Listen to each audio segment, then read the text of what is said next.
what was best for me to deal with the pain.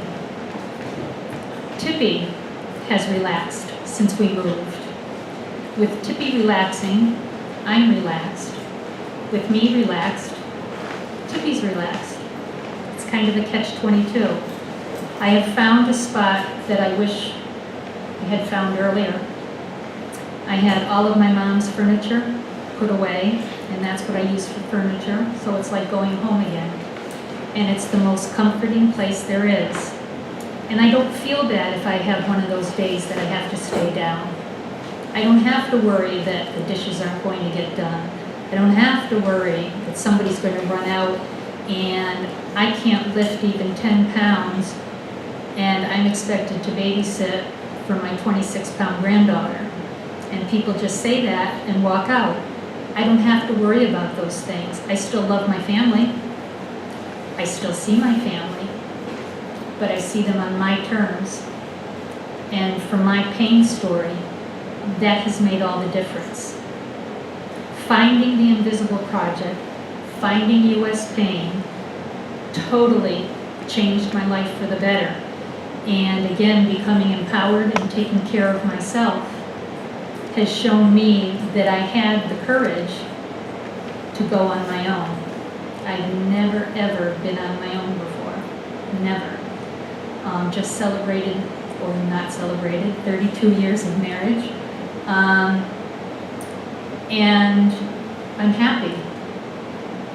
I wrote my brother is helping me, and my little brother, and I wrote a letter to him, and I suddenly realized after I wrote it, what it said, that I feel I had found myself again. I feel calm again, and I'm starting to like myself again. Was there a point in your life where you made in your head a transition from this, thinking that the pain could be cured, to where, you know, this is it, I'm living with this? Yeah, there was. After several consultations, several suggestions, trial medication that wasn't on the market yet, doctors saying they knew just what I was having a problem with and this would help it, I suddenly realized that no, these things weren't going to happen. And again, that comes with accepting the pain. I'm living with it. I'm no longer trying to get rid of the pain. I'm living my life with the pain. The bracelets that I brought say Pain Warrior. When I talk to people, I'm a person with pain, but I'm a pain survivor. There are cancer survivors. There are transplant survivors. There are survivors for just about everything. And I choose to live my life, and I'm a pain survivor. I make the choices that I make to make it best for me.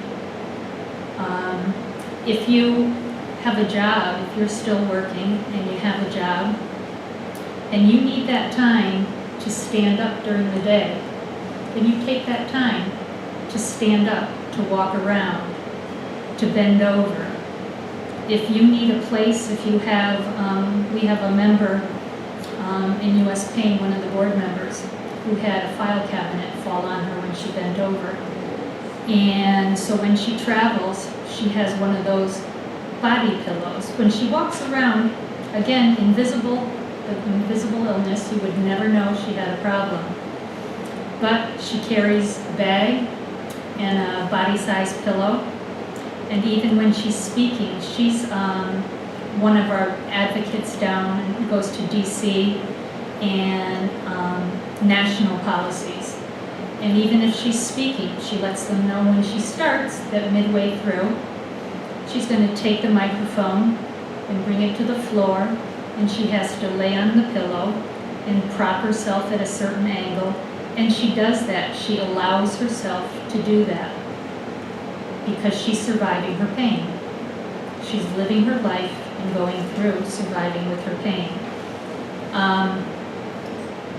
I think just like what I said at the very beginning, that accepting that you have pain is the biggest hurdle. And not expecting somebody else to take care of it is the next hurdle. And then telling yourself, you're in the driver's seat. What is it you want? How is it you want to live your life? Then that's your choice, and that's how you make your decisions around your pain.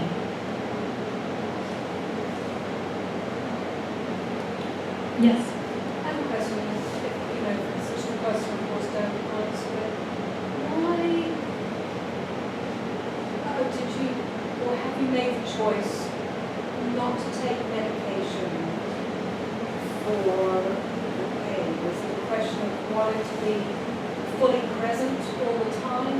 Was it the side effects of the sort of medication that they might prescribe for you, or there's nothing really good enough?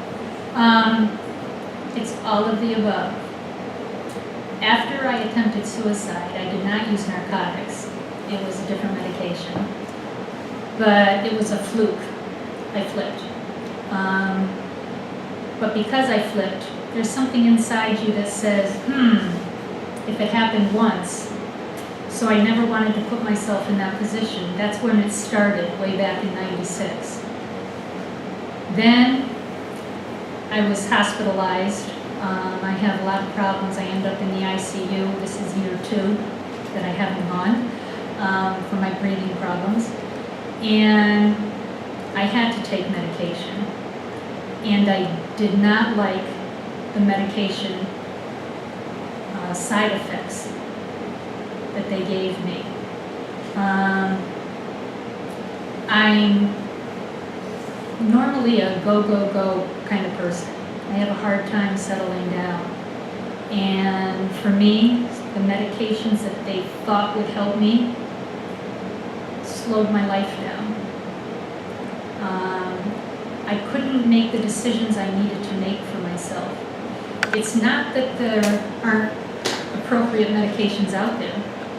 I truly believe there's a medication for everybody, not that everybody needs to take one. It's a matter of finding what works. Everybody is different. Everybody's an individual. So even if 2 people in this room have neck pain, 2 people in this room have the same vertebrae problem, their pain is probably different. Their pain will be helped differently. Your metabolism is different than the person next to you. So it's kind of a combination of everything. It's a choice I made for myself. I was recently visiting somebody in Massachusetts, deciding whether I was going to move or not. It was one of my friends from my dog class. And I was staying for a few days. And I had migraine at night. And Tippy actually alerts me to them and has my medicine around his collar. And I took one, but woke up in the morning and I still had it. And the only medication I take when I have to is something called Dilaudid. And the hospital usually gives you 2 milligrams, and that does nothing for me. So I take 4 milligram tablets. It doesn't get rid of my pain, it takes the edge off. But it gives me a little chest pain and a little nausea, but it's usually gone in 15 to 20 minutes. Well, I made the choice to take that Dilaudid. I spent the next night in the hospital in Massachusetts. That's why the choice for me. Unless, if I take pain medication, it's a really bad day. And that's just a choice I've made. Again, I advocate for U.S. pain. And I believe very strongly that what is out there should be available to those that need it. A doctor who knows you should be able to make that decision.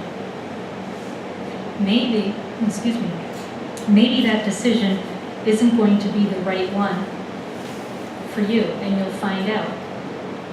And the next time, maybe you'll choose a different medication. Maybe you'll choose a different approach. But again, everybody's an individual, and so their choices are made for different reasons. Yes? What about kidney stones, where the pain is even greater than that of labor, and that was told me by a woman who has 3 children. They come on like a blitzkrieg. I had gallbladder pains. Oh, okay. Same thing, just as bad. I'd rather have 10 children than go through that. A lot of times now they're finding that they use the ultrasound. Right, I've had that procedure, and they still come back. I've had about 44 of them since 1994. You got me. As far as, I can't say a pain medication because they work different for every person. I think it's a matter, I tell you to find a comfortable position, but I know there isn't one. I'm seeing one best urologist in New York City, and he said, it's nothing to do with diet. Yeah. It's hereditary. No one in my family has had it. Yep. And I've undergone every procedure there is. And You I have the realized kidney stone? that- Kidney stones. You have the stones, and you pass them to the next I passed the first one on March the 2nd. The first one I ever passed out of the 45. Have you done, well, you said you did everything. Have you done, I can't think of the needles. Acupuncture. I don't like needles, so I don't think of that. Yes, acupuncture. No. I have actually heard, when I was having problems with my gallbladder, somebody was saying that gallbladder, kidney stones, gallstones, kidney stones, can be helped by acupuncture. It's a combination of almost a meditative state when you're having it done. And the key points, and if you go online, I'm a firm believer in going online. I was talking to, I can't remember her name, Mrs. Jacobson, about computers not liking us. Mine crashed last night. But if you go online, and WebMD can get you to the right one, Mayo Clinic, and Mayo Clinic is worth joining. I was a patient there, so I didn't have to. I don't know if anybody can use it.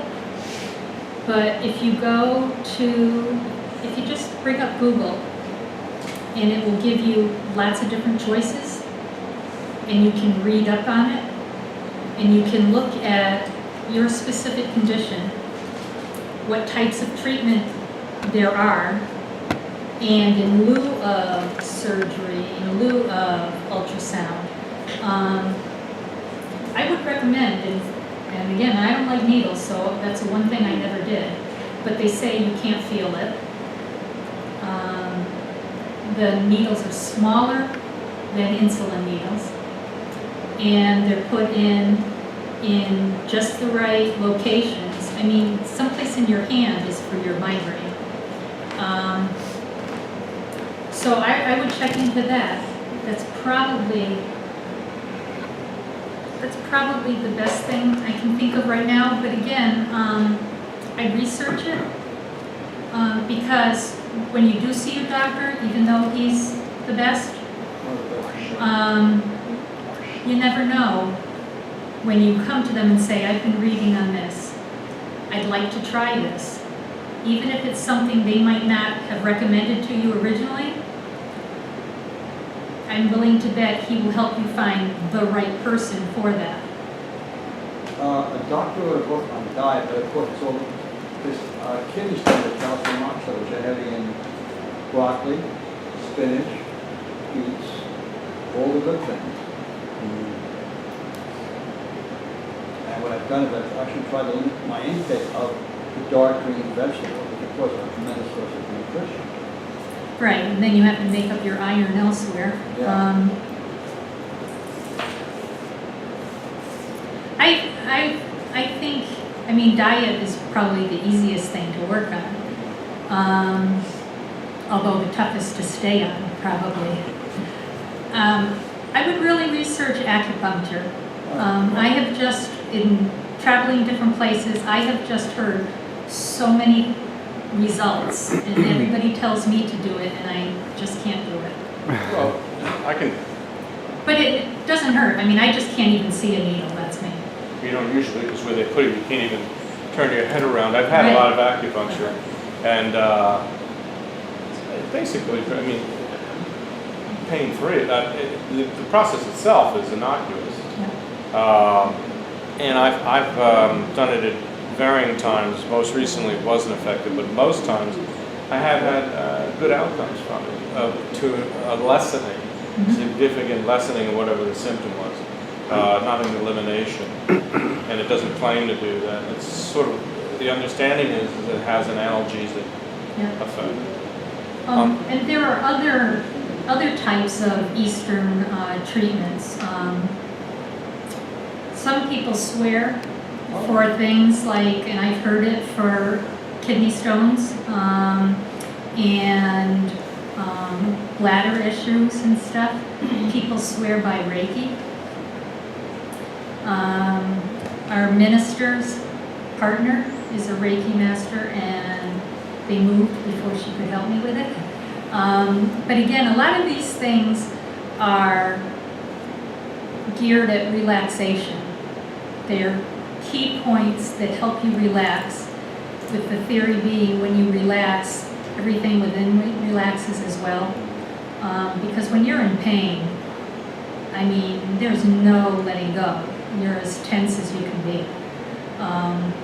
So I check into some of those things, I think.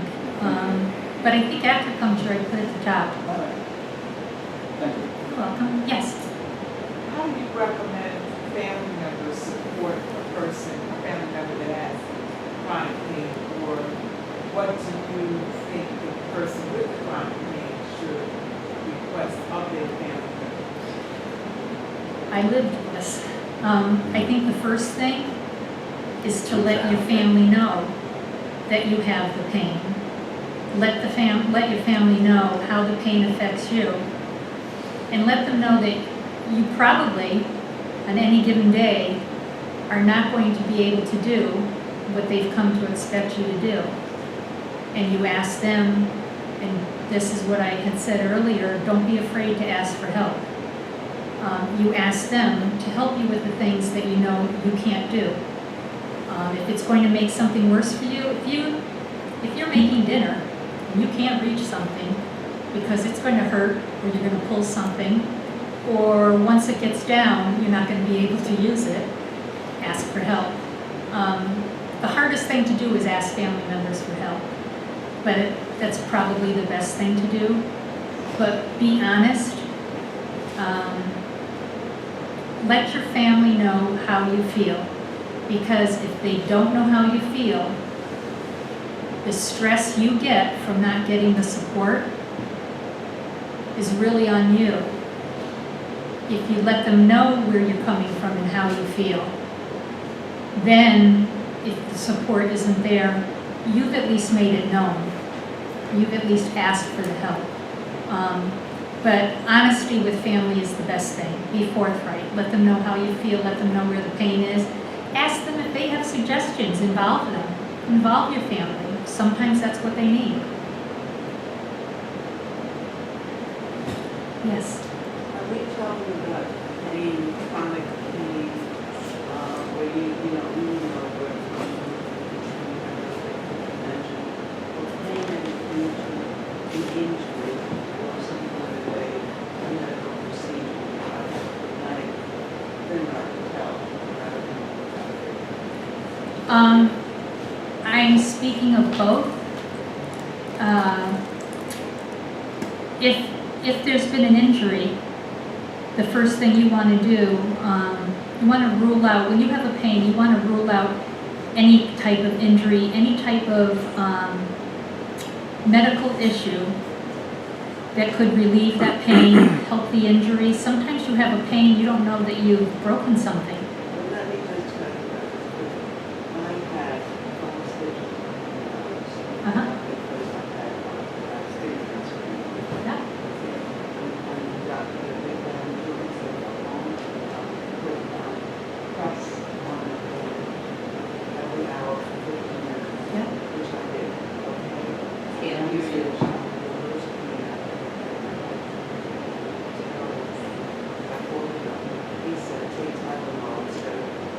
family members, extra dose, take 3 normal doses of time. Yeah.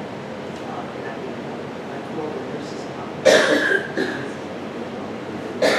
Take a mushroom, put it in the freezer for 4 minutes, not longer, put it over the bandage for 15 minutes, which I did. And in 15 minutes precisely, the pain left. Completely left. Well, And I could be. then I dropped a book on my, very early on my foot. Yep. My foot got swollen and it was painful and it was red. And I didn't ask anybody anything. I just did the same thing that the nurse had told me. And it was gradually got fixed. I got better. When you've had an injury and you needed stitches, lots of I time, didn't have usual, I had incisions. okay, the incision, the surgery you had for your cancer. When you've had that and you have stitches, lots of times putting heat on it is going to cause it to hurt more, whereas putting cold on something helps to slow down the process, helps to clot. If it's a specific injury that you know of, reach out to your doctor. If it's a pain that you've had and you've tried, maybe it's your shoulder and maybe you've had bursitis or something in the past and it's not getting better and you've rested it and you've put ice packs on it, and you've tried what you think should help or has helped in the past, ask for help. When you're not sure, you need professional help. The pain I'm talking about and empowering yourself, that's part of it. Taking charge of it. You did that. The heat didn't work, you called the nurse's line, you took charge, the compress. The compress was not heat. Okay. Can't hear you. There was no heat on the compress. Oh, The doctor excised the small skin cancer, and then he stitched it up. All right, and then he told me about that, and pressed on the big bandage.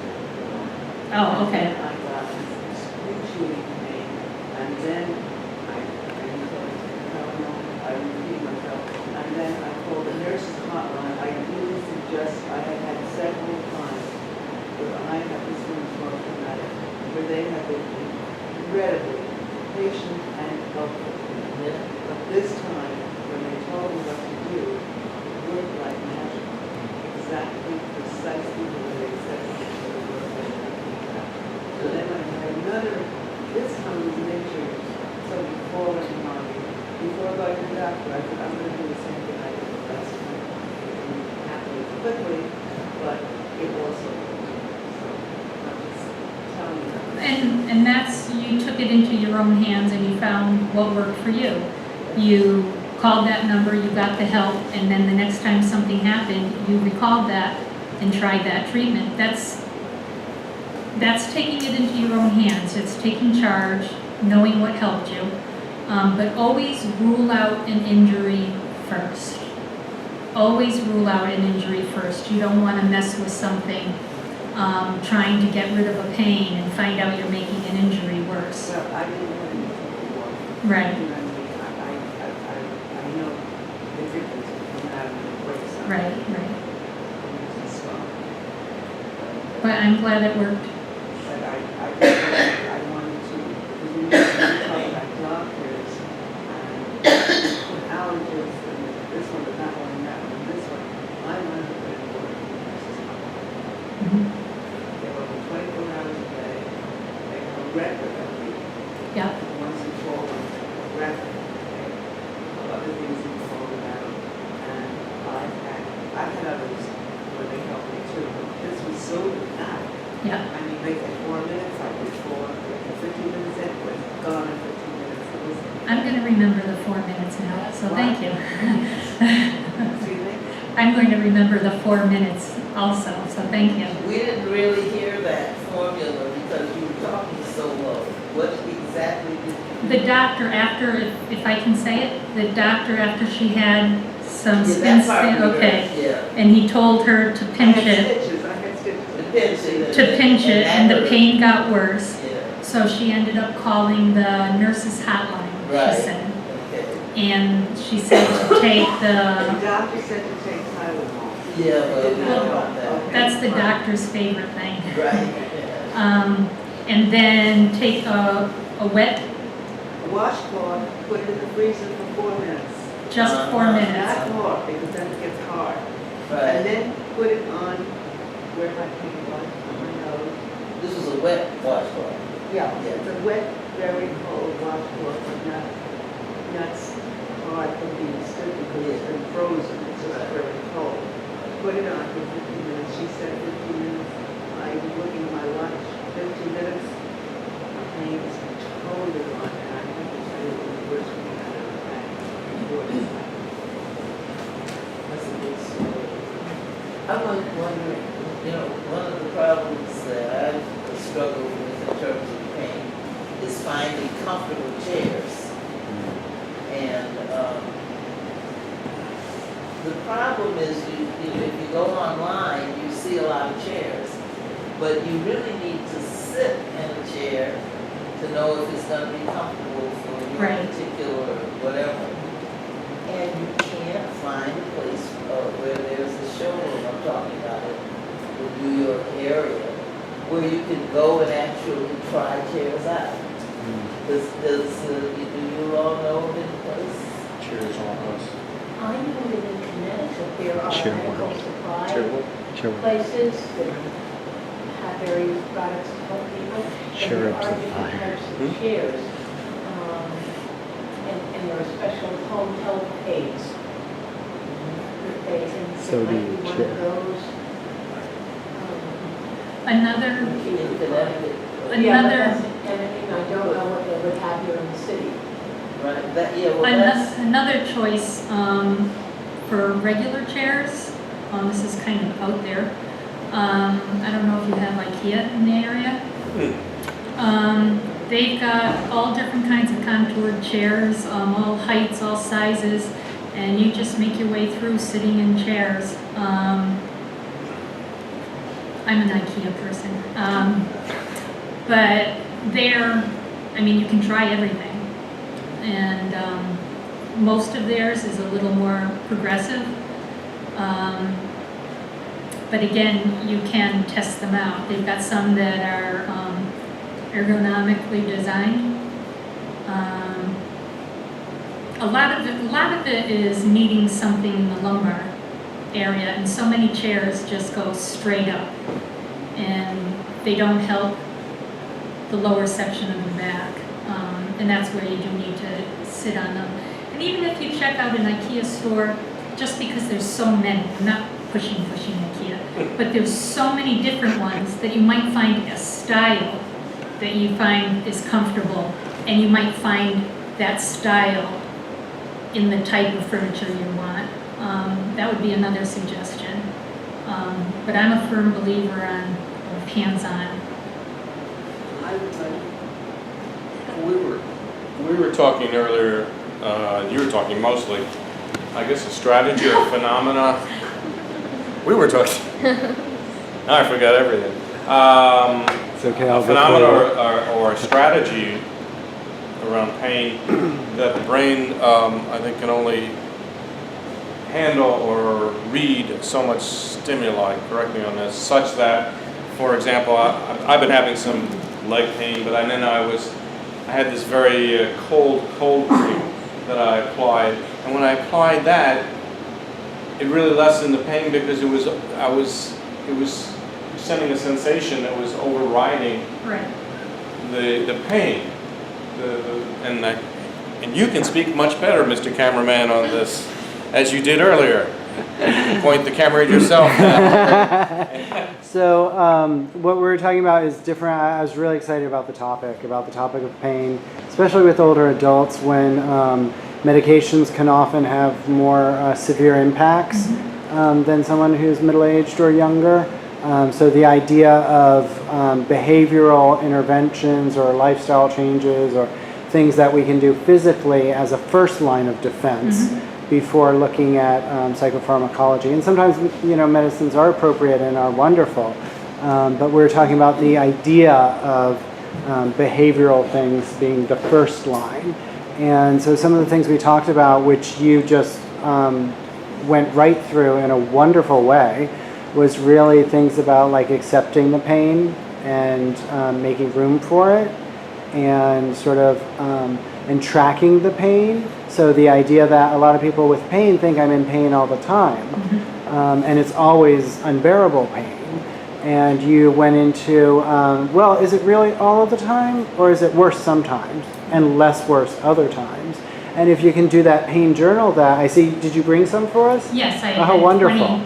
The company, CARES Alliance, puts those out. Mm-hmm. And they notified US Pain that they don't know that they're going to print anymore. Oh. So I saved one, and there's one back at the office, because if they choose not to, we get so many people that ask us to send them those, because it just breaks it all down, that we'll get permission to print them. But I think it's an excellent tool. Yeah, and just by filling out that journal and getting to know your pain, then you start knowing, oh, you know what, it's not unbearable all day. It's unbearable usually in the morning from 9 to 11. But then from noon until 7, it's kind of reasonable. And then in the evening, it's kind of gone. And so it gives you a different way to, I love the language you use. You didn't talk about people suffering from pain. You talked about people surviving pain, and beyond that, people living with pain. Because that's it totally changes your mind structure about what it's like. Well, and it goes to the fact that it's your pain story. Yeah. It's your own story. I was on the shoreline of Connecticut, and all my specialists are at Yale. And I went in with severe pain, and I was telling them it was off the chart. And I've had pain all these years. It was off the chart. And they proceeded to have a neurology resident come and take his tuning fork and squeeze my toe between one of the tongs and his finger. And I couldn't feel it because my pain was so bad. And he said, "Oh, you have severe pain." So if he had listened to my pain story and the explaining, I didn't go in there like a raving maniac. I went in on my phone. I have my health issues. My dog, Yale's really good about the dog on the bed with me and everything. But they didn't listen to what I was there for. That I knew my pain. This has been years. It's not my friend, but I know my pain. And I